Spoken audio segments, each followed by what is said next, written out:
Découvrons la vérité. Femme, sois soumise à ton mari. Dans le livre d'Éphésiens, chapitre 5, verset 22 jusqu'au verset 24, nous lisons: Femme, que chacune soit soumise à son mari comme au Seigneur, car le mari est le chef de la femme, comme le Christ est le chef de l'Église, qui est son corps et dont il est le sauveur. Car or, de même que l'Église est soumise au Christ, les femmes aussi doivent l'être à leur mari et en toutes choses. Toute femme doit être soumise à son mari.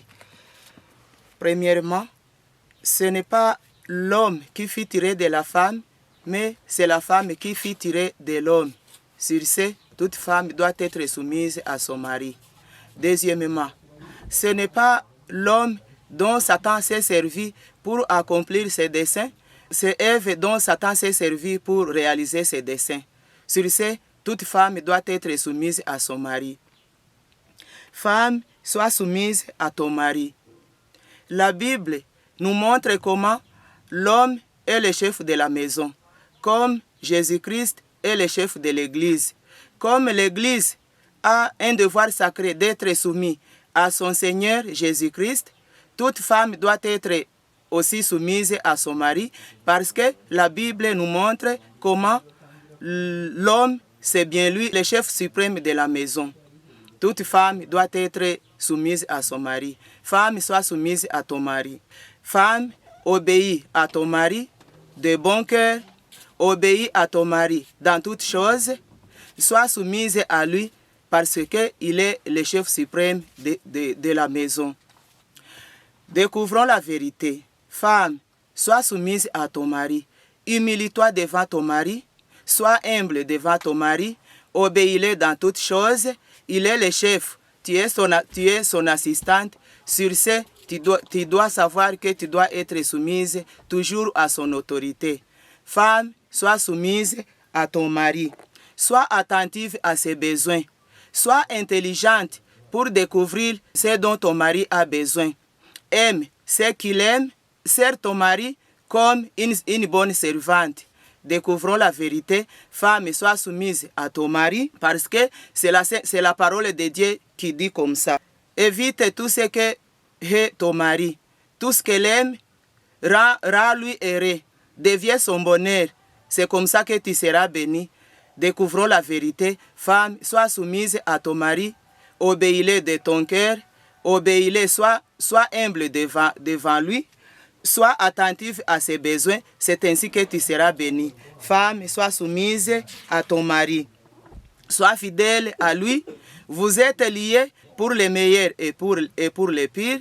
Seul la mort pourra te séparer de ton mari. Lisons encore dans la Sainte Bible.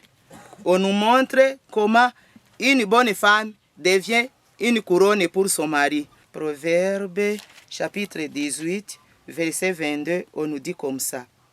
Celui qui trouve une femme trouve le bonheur. C'est une grâce qu'il obtient de l'Éternel. La Sainte Bible nous dit comment quelqu'un qui a une bonne femme, une femme vertueuse, une femme intelligente, il trouve une très bonne chose. C'est pour cela que toute femme devrait être humble, obéissante devant son mari, tout en reconnaissant que l'homme est le chef suprême de la maison. La Bible continue à nous montrer comment une mauvaise femme, une femme insensée, devient une carie dans les os de son mari. Découvrons la vérité. Une bonne femme est la couronne de son mari, et lorsqu'elle est bonne, lorsqu'elle est toujours intelligente, son mari a confiance en elle. Lorsque son mari a confiance en elle, voyons toujours dans le livre des Proverbes comment son mari pourra se vanter à cause d'une bonne femme, d'une femme vertueuse. Proverbe chapitre 31, verset 30, on nous dit: La grâce est trompeuse et la beauté est vaine. La femme qui craint l'Éternel est celle qui sera louée. La Bible nous dit qu'une femme avertie a une grande valeur, une valeur comme celle des perles. C'est ce que ce livre de Proverbes chapitre 31, le Au verset 10, on nous dit comme ça, qui peut trouver une femme vertueuse? Elle a bien plus de valeur que les perles. Lorsque une femme est vertueuse, lorsqu'elle est intelligente, lorsqu'elle obéit à son mari, lorsqu'elle s'humilie devant son mari, elle a une grande valeur plus que les perles. Que Dieu puisse vous bénir au nom de Jésus-Christ. Amen.